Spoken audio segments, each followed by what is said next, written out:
কৃষ্ণ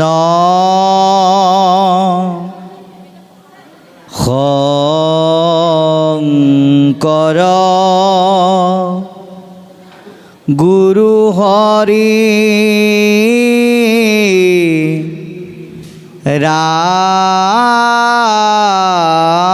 ৰাম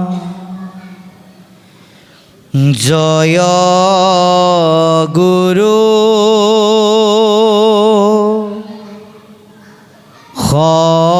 শংকৰ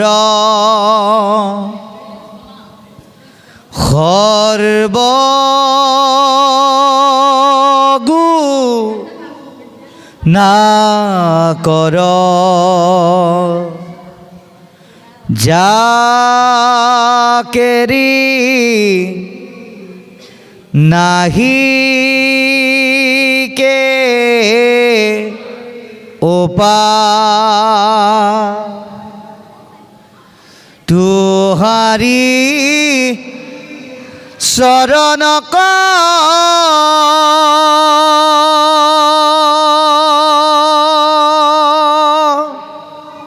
ৰেণু শতকৌটি বাৰে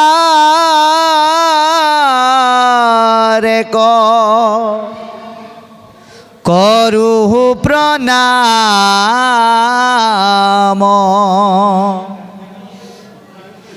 বাৰে কৰো প্ৰণাম বাৰে কৰো প্ৰণাম বাৰে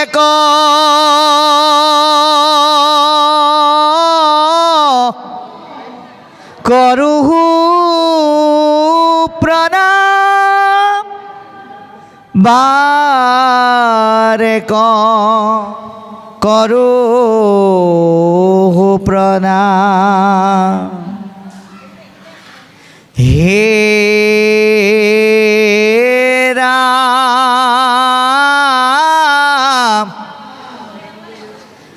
জয় জয় কৃষ্ণ কৃপা ময়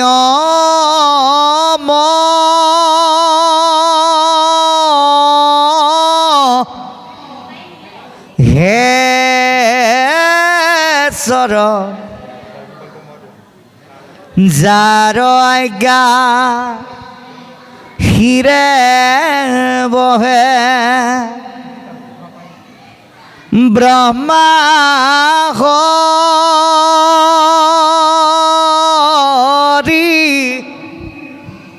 হৰ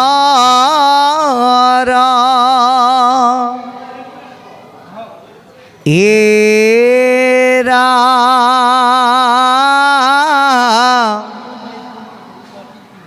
মই চকুৰ ময়াদি অংশ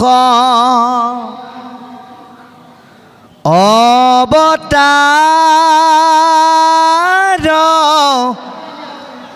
যাৰ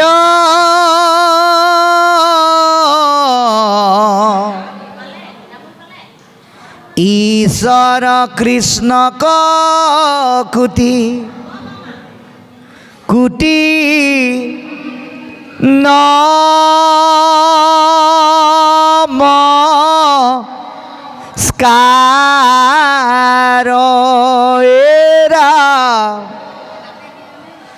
ঈশ্বৰ কৃষ্ণক কোটি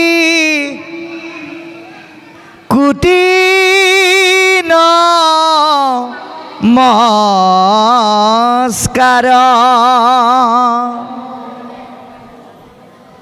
পৰম ভক্তিভাজন ইতিহাস প্ৰসিদ্ধ নগাঁও জিলাৰ পুৰণি গুদাম মোহানি গাঁৱৰ এই দ্বিতীয় বৈকুণ্ঠস্থলীত তিনিদিনীয়া কাৰ্যসূচীৰে অনুষ্ঠিত পুৰাণৰ সূৰ্য আধ্যাত্মদ্বীপ কল্পতৰু মহাভাগৱত শাস্ত্ৰৰ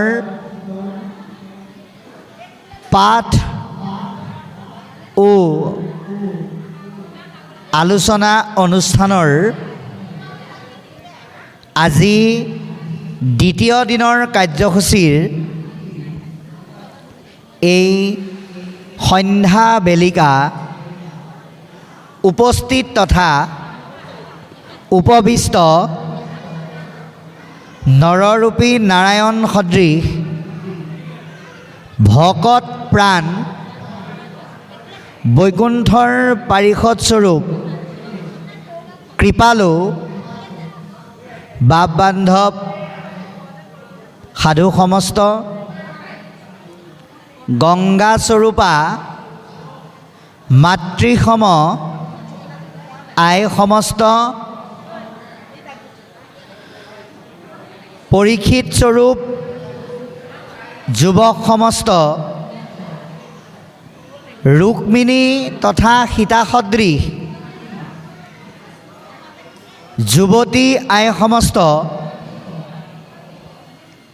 কপিল ধ্ৰুৱ প্ৰহ্লাদ সদৃশ কণ কণ ভাইটি ভণ্টি শিশু ভক্তসকল জয় জয়তে আমি অকিঞ্চনে আপোনাসৱ মহামহন্তৰ দুখানি অভয় চৰণত আমাৰ শিৰ নত কৰি ভক্তিভৰা শ্ৰদ্ধা আৰু আন্তৰিক সেৱা নিবেদিছোঁ।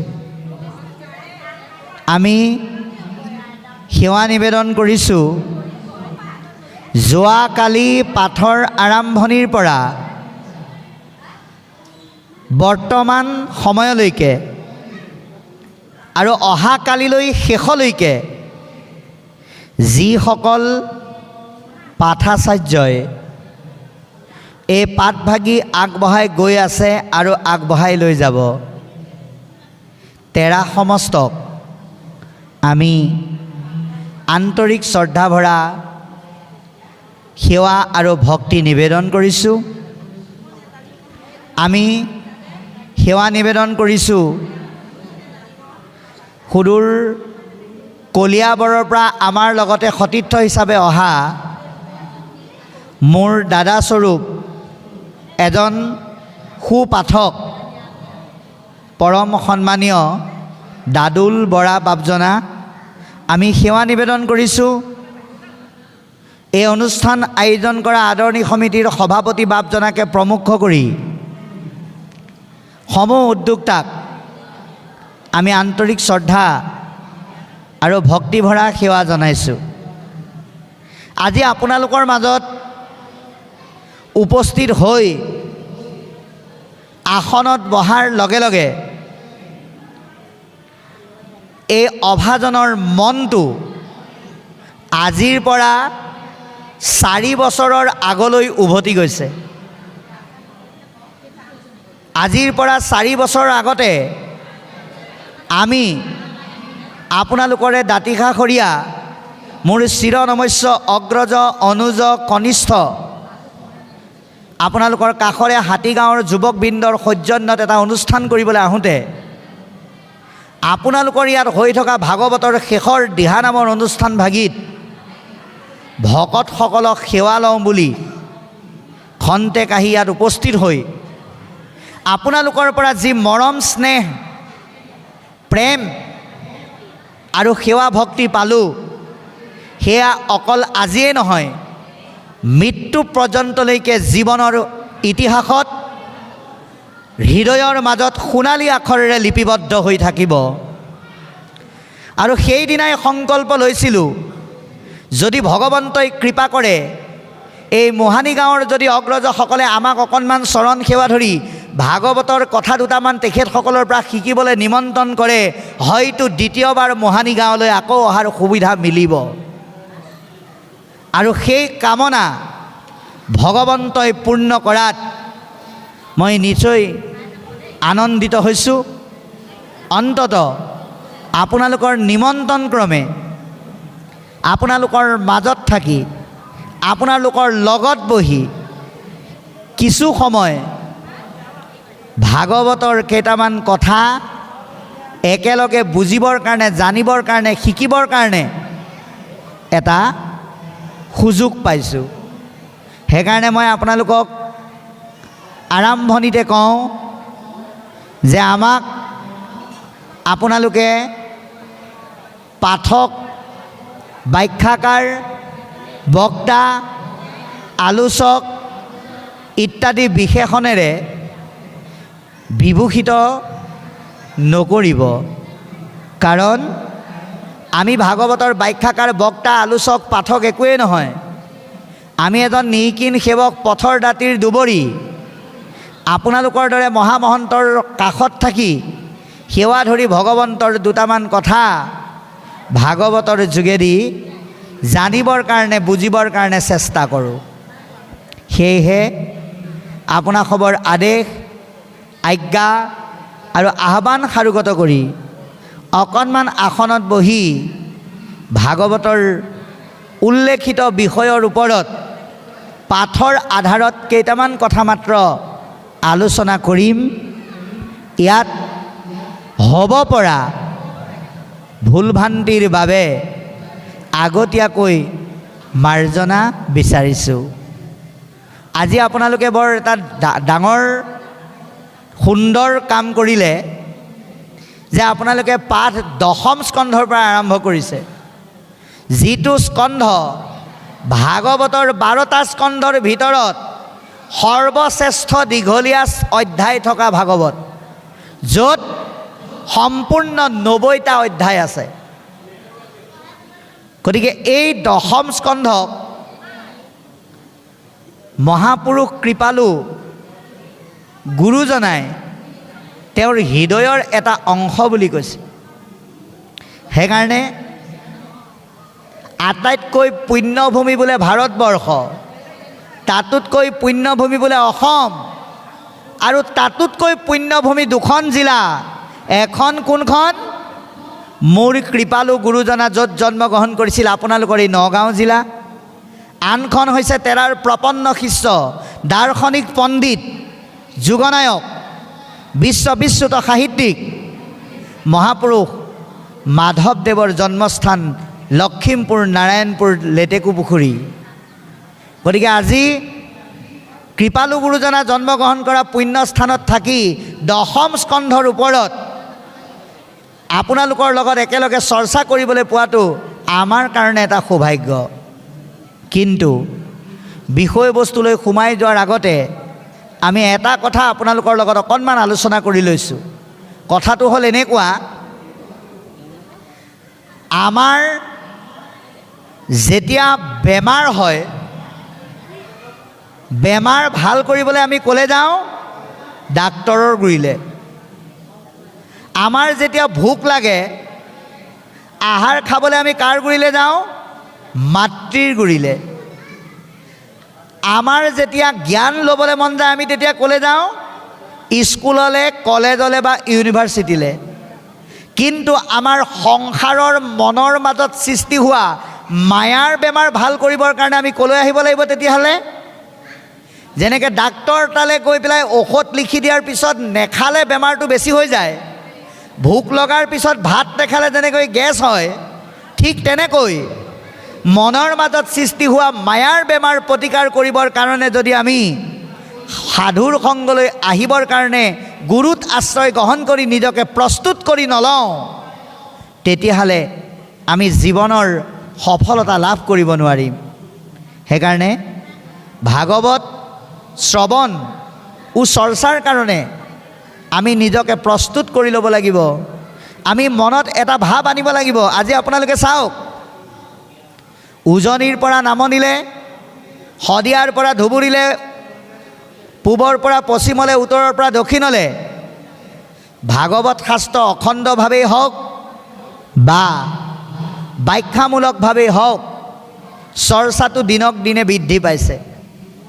কিন্তু প্ৰতি বছৰে ভাগৱতৰ অনুষ্ঠান এটা আয়োজন কৰি যদি আমি নিজৰ মাজতে আলোচনা কৰোঁ যে আমুক গাঁৱত যদি 400 মানুহ গোট খাইছিল, আমাৰ গাঁৱৰ ভাগৱতত কিন্তু 600 মানুহ গোট খালে। আমুক গাঁৱৰ ভাগৱত যদি 5 ঘণ্টা পাতিছিল, আমি 25 ঘণ্টা পাতিলোঁ। কেৱল যদি আমি সেই কথাখিনিৰ মাজতেই সীমাবদ্ধ থাকি এটা অনুষ্ঠান এবছৰৰ মূৰত গাঁওখনৰ মংগলৰ কাৰণে পাতিব লাগে বুলি পাতি লওঁ, তেতিয়াহ'লে কিন্তু ভাগৱত পতাৰ সাৰ্থকতা আমি অৰ্জন কৰিব নোৱাৰিম। এই ভাগৱতৰ যোগেদি আমাৰ মানৱ জীৱনৰ লক্ষ্য আৰু উদ্দেশ্য সফল হ'ব লাগিব। ভাগৱতে জীৱক পৰিৱৰ্তন কৰে। প্ৰমাণ ৰজা পৰীক্ষিত, তেওঁ কি কৰিলে?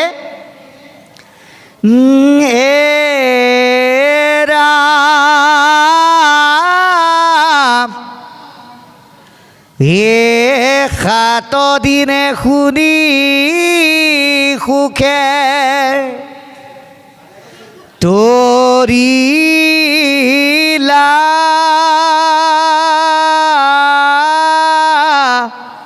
নৃপতি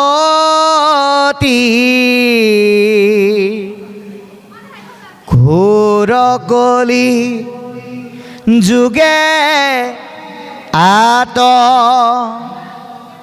পৰে না হি গতি। পৰীক্ষিত ৰজাই ভাগৱত 7 দিন শুনি মৰণক পৰিৱৰ্তন কৰি তৰি পেলাই গুচি গ'ল। আমি কলিযুগৰ লোকসকলে ভাগৱত শ্ৰৱণ আৰু চৰ্চাৰ দ্বাৰাই জন্মৰ পৰা মৃত্যুলৈকে সপ্তাহৰ প্ৰথম বাৰটোৰ পৰা শেষৰ বাৰটোলৈ যে 7টা দিন পাইছোঁ, এই 7 দিনৰ যোগেদি সাধুৰ সংগৰ দ্বাৰা আমাৰ জীৱন আমি পৰিৱৰ্তন কৰিব লাগিব। আৰু তাৰ কাৰণেই আজি 10ম স্কন্ধৰ বিভিন্ন অধ্যায় পঢ়ি বৰ্তমান এয়া চলি আছে অকুৰৰ স্তুতি বা কৃষ্ণ ভগৱন্তৰ প্ৰতি অকুৰৰ স্তব। কাহিনীটো কেনেকৈ আৰম্ভ হৈছে যে আপোনালোকে জানে, ভগৱন্ত কৃষ্ণই মানৱ জীৱনৰ গতানুগতিক সাধাৰণ কৰ্মৰাজিৰ যোগেদি তেওঁৰ জীৱনটো অতিবাহিত কৰিছিল। আৰু সেইমতে বসুদেৱে কৃষ্ণক লৈ গৈ নন্দৰ ঘৰত গোকুলত ডাঙৰ দীঘল হ'বৰ কাৰণে থৈ দিছিল। কালক্ৰমত সম্বন্ধত কৃষ্ণৰ খুৰাওক অকুৰ ভগৱন্ত কৃষ্ণয়ে সকলোৰে হৃদয়ত থাকি চিন্তাবিলাক পৰিচালিত কৰে। চাওকচোন, কংসৰ ৰাজ্যত ইমান ব্যক্তি আছিল, তাৰ পিছতো কৃষ্ণক মাতি নিবৰ কাৰণে কাক পঠিয়ালে? কৃষ্ণৰ অনুৰাগী, কৃষ্ণক আটাইতকৈ ভাল পোৱা সম্বন্ধীয় খুৰাওক অকুৰক কংসই পঠিয়াই দিলে। অকুৰ মানে হ'ল যাৰ মনত কুৰতা আৰু কপটতা নাই, যিজন কপটতা শূন্য নিৰ্মল হৃদয়ৰ এজন ব্যক্তি। তেওঁক কৃষ্ণক নিবৰ কাৰণে কংসই পঠিয়াই দিলে। আৰু তেওঁ গৈ বিভিন্ন ধৰণে কৃষ্ণৰ লগত কথা বতৰা পাতি আহি থাকোঁতেই ৰাস্তাত ঘটনা এটা ঘটিল। ইতিমধ্যে পাঠে কৈছে ঘটনাটো কি ঘটিল। এখন নদীৰ পাৰত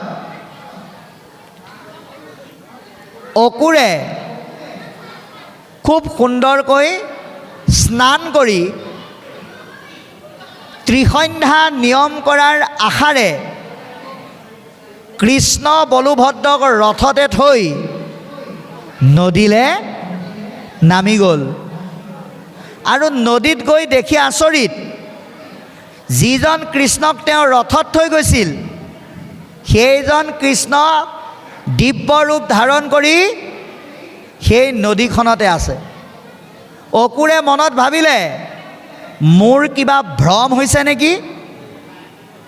এই বুলি তেওঁ পুনৰ আকৌ ৰথত চাবলৈ আহিছে। আহি পেলাই দেখিলে যিজন পৰম ব্ৰহ্মক নদীত দেখিছিল সেইজনেই কৃষ্ণৰূপে আকৌ ৰথতো আছে। এনেকৈ এবাৰ নদীলে এবাৰ ৰথলে, এবাৰ নদীলে এবাৰ ৰথলে যাওঁতে যাওঁতে অকুৰে পৰম ভগৱন্তৰ স্বৰূপটোক আৰু অধিক সুন্দৰকৈ বুজি পালে। তাৰ পৰৱৰ্তী সময়ত ভগৱন্তৰ চৰণত স্তুতি কৰিছে, হে প্ৰভু, তুমিয়েই হৈছা সৃষ্টি স্থিতি প্ৰলয়ৰ মূল কাৰক, তুমিয়েই হৈছা সমস্ত বিশ্ব ব্ৰহ্মাণ্ডৰ মূল পৰিচালক, তুমিয়েই হৈছা সমস্ত জীৱ জগত জড় জগত আৰু নিখিল জগতৰ তুমি পৰিচালক, নিৰন্তন কৰ্তা। গতিকে হে প্ৰভু, তোমাৰ চৰণত শতবাৰ নমস্কাৰ আৰু প্ৰণিপাত জনাইছোঁ। আৰু কৈছে, তোমাক নজনাসকলে তোমাক বিভিন্ন ধৰণে চিনাকি দিয়ে, সেই অনুপাতে একান্ত ভকতসকলে তোমাৰ চিনাকিটো কি বুলি দিয়ে জানা? তুমি বোলে পৰম ব্ৰহ্ম ঈশ্বৰ, তুমিয়েই নাৰায়ণ। আৰু সেইকাৰণে অকুৰে এতিয়া কৈছে কি বুলি? হে প্ৰভু, তোমাক পাবলৈ হ'লে তোমাৰ ভকতৰ সংগ লৈ শ্ৰৱণ কীৰ্তন কৰিব লাগিব। এতিয়া আপোনালোকে যদি ভাবি লয় যে ডাঙৰ এখন কিতাপত অকুৰে কৰা স্তুতিখিনি লিখি থৈ দিছে, এজনে পঢ়ি আছে, দুজনে পঢ়ি আছে আৰু এজনে বুজাই আছে, এনেকৈ যদি ভাবি লয়, এদিন নালাগে 7 দিন ভাগৱত শুনিলেও ভাগৱতে পৰিৱৰ্তন আনিব নোৱাৰিব। এই কথাখিনি দৰাচলতে 7 দিন জীৱন লাভ কৰা কলিকালৰ লোকসকলৰ কাৰণে কৈ আছে। কাৰণ আজিৰ সময়ত পৰীক্ষিতো নাই, শুকদেৱো নাই, ব্ৰহ্মাও নাই, নাৰদো নাই, ব্যাসো নাই, মৈত্ৰেয়ো নাই, বিদুৰো নাই, আছোঁ কেৱল আপুনি আমি। সেইকাৰণে আমাৰ কাৰণে এই কথাখিনি অৱতাৰণা কৰি আছে যে আজি এই ভাগৱত ভাগ 700, 1000, 1200 টকা দি কিনি লৈ আহি অকলে অকলে দেখোন ঘৰত পঢ়িলেও দেখোন একেখিনি কথাকে পায়। তথাপিতো উদ্যোক্তাসকলে এমাহ, 1.5 মাহ, 2 মাহ আগৰ পৰা প্ৰস্তুতি লৈ 3 দিনীয়া কাৰ্যসূচীৰে এনেকুৱাকৈ চৰ্চাৰ ব্যৱস্থাটো কিয় কৰিলে? কাৰণ ভগৱন্ত কৃষ্ণই উদ্ধৱক কৈছে, অকলে অকলে ভাগৱত পঢ়ি থাকিলে জ্ঞানহে হ'ব, কিন্তু তৰিব নোৱাৰিব। তৰিবৰ কাৰণে যদি অকলে অকলে পঢ়ি তৰিম বুলি ভাবে, নোৱাৰে। কেতিয়ালৈকে?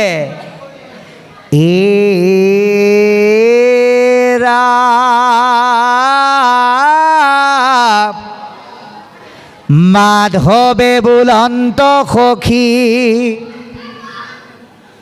শুনা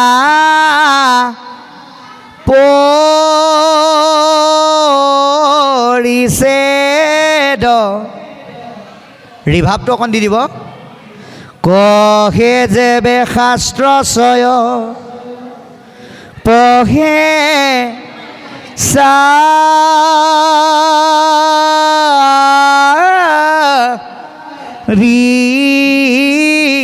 বেদ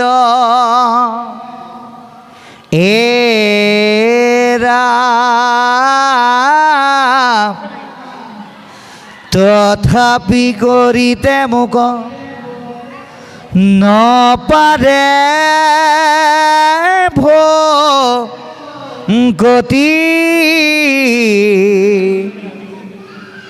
নলয়নৰে যেবে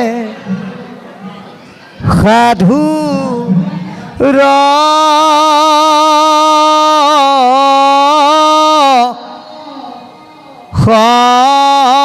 সংগতি। স্কুললৈ নগ'লে যেনেকৈ বিদ্যাৰ মূল্য নাই, ভকতৰ সংগলে নাহিলে যিমানেই পুথি পাতি ভাগৱত কীৰ্তন দশম ৰত্নাৱলী নপঢ়োঁ কিয় আমি ভক্তিত সফল হ'ব নোৱাৰোঁ। সেইকাৰণে অকুৰে এতিয়া স্তুতি কৰি কৈছে, প্ৰভু শ্ৰৱণ কীৰ্তনে সফলতা লাভ কৰিবলৈ হ'লে তোমাৰ ভকতৰ সংগ ল'ব লাগিবই। এইখিনিলৈকে আমাক পদবন্ধে সুন্দৰকৈ ক'লে। ইয়াৰ পিছত অকণমান সন্মানীয় পাঠকসকলক আমি পাঠ কৰিবলৈ অনুৰোধ জনাম। তাৰপিছত আমি পৰ্যায়ক্ৰমে আকৌ আলোচনালৈ আহিম। কৃষ্ণ।